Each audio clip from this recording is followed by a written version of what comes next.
Le patronat, l'objectif est d'appauvrir le système de retraite par répartition pour laisser le champ libre aux retraites par capitalisation, défendu par les actionnaires et les fonds de pension. La crise économique a pourtant démontré la dangerosité de ce type de retraite qui dépendent des valeurs de la bourse, qui n'est jamais, et on s'en souvient, a fait des dégâts il y a peu de temps. Votre retraite, c'est que ce n'est pas une épargne. La retraite n'est pas une épargne. C'est donné en temps direct de celui qui travaille, de celui qui est retraité, et sur votre feuille de paie, il faut le montrer aux gens. Ce n'est pas des charges sociales, c'est des cotisations sociales. C'est une partie du salaire mutualisé, mis dans un pot commun et redistribué à chacun selon ses besoins. C'est ce qu'il y a de plus beau en France. Ce qu'il y a de plus beau, ils appellent ça une charge. Comme ça, il faut alléger les charges. Moi, j'appelle ça un bonheur. Ils ne peuvent pas dire qu'il faut alléger le bonheur. Ça ne passerait pas. C'est comme un pseudonyme désagréable. Mais en fait, le fait que ça passe du salaire au retraité, c'est la meilleure garantie. Parce que si c'était, vous avez vu les assurances qui se précipitent, la AXA, tout ça, dans vos boîtes à lettres, versez pour ceci, cotisez pour cela, ne le faites pas. Si vous piquez vos sous, il faut le dire autour. Il n'y a pas de solution individuelle à la retraite. Si vous cotisez en croyant vous en tirer, ils mettront vos fonds dans des subprimes, des hedge funds. Ça finira dans les îles Caïmans. Vous perdrez tout. Comme des millions de travailleurs ont perdu tout. Et il faut le dire autour de vous. Pas un sou, pas de solution individuelle. Une solution collective. Alors, c'est un discours idéologique, évidemment. C'est un discours idéologique au sens où il vise à masquer la réalité des rapports sociaux. Mais ça ne prend pas. Du moins, si on s'en réfère à la popularité actuelle du mouvement, ça ne prend pas. Centrale, c'est plus la question de savoir comment il faut lutter contre le chômage pour pouvoir aujourd'hui rétablir les financements qui sont nécessaires à l'ensemble du système de protection sociale.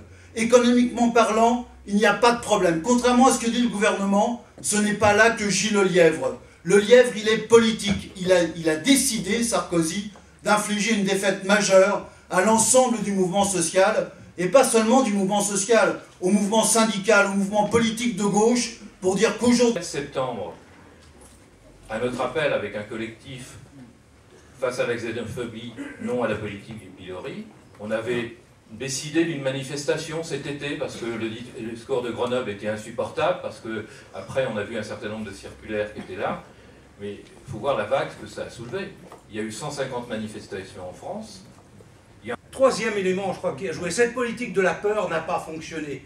Et elle n'a pas fonctionné, Véron Bockel l'évoquait tout à l'heure, y compris sur la question de la xénophobie. Ils n'ont pas eu le succès attendu quand ils ont lancé leur offensive xénophobe. On voit bien que le rejet du projet du gouvernement est plus que jamais clair et massif, hein, Sylvian l'a dit. Les manifestations ne cessent d'augmenter de manifestation en manifestation, donc c'est-à-dire que la population est vraiment partie prenante, et le nombre des catégories de personnel sont de plus en plus dans la rue. Hein. On a vu que en fait, il y avait d'autres catégories de salariés qui avaient rejoint la mobilisation ces derniers temps. Donc, pour ça, dans le département, l'intersyndicale interprofessionnelle assume ses responsabilités en appelant tous les jours à un temps fort. Tous les jours à un temps fort. Ça commence demain. Demain à 11 h, nous appelons tous les secteurs en lutte, tous les secteurs qui ont reconduit dans les territoires, dans les entreprises, à se retrouver à 11 h devant le siège de l'UMP.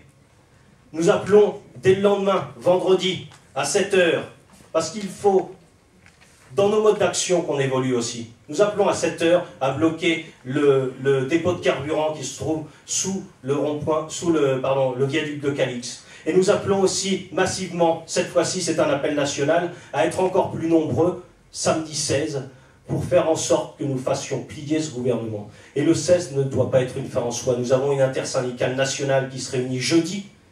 Mais en même temps, dans les secteurs, en dehors des secteurs qui ont immédiatement le sentiment qu'ils ont la possibilité de bloquer, ce qui est vrai dans l'énergie ou ce qui est vrai dans les transports, il y a toute une série de reconductions, de grèves qui sont, c'est vrai pour l'instant, le fait de petites minorités, mais qui s'étendent, qui gagnent du terrain.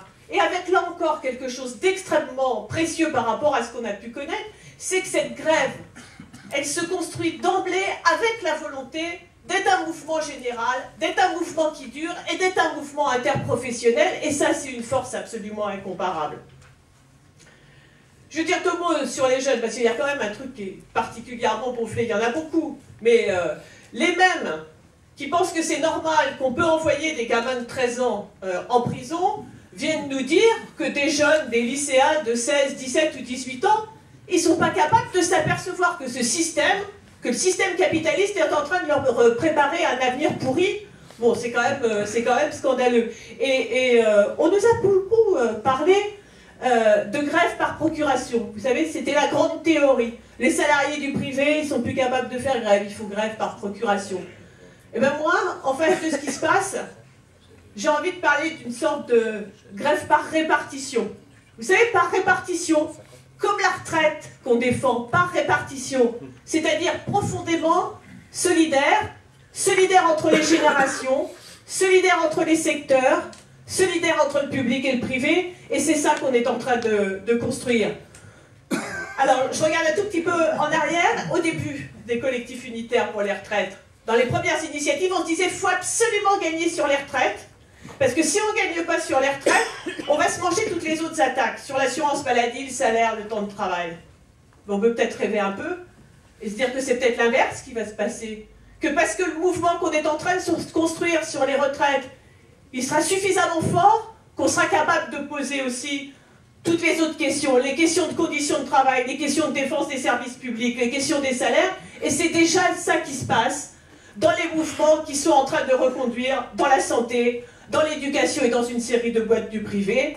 C'est cette situation, et dans cette situation, évidemment, la tâche, le devoir, je dirais, de la gauche, de toute la gauche, qu'elle soit syndicale ou qu'elle soit politique, c'est d'apporter tout son soutien, toutes ses forces à ce mouvement profondément prometteur, afin que ce soit un mouvement qui aille jusqu'au bout et qui ne lâche rien.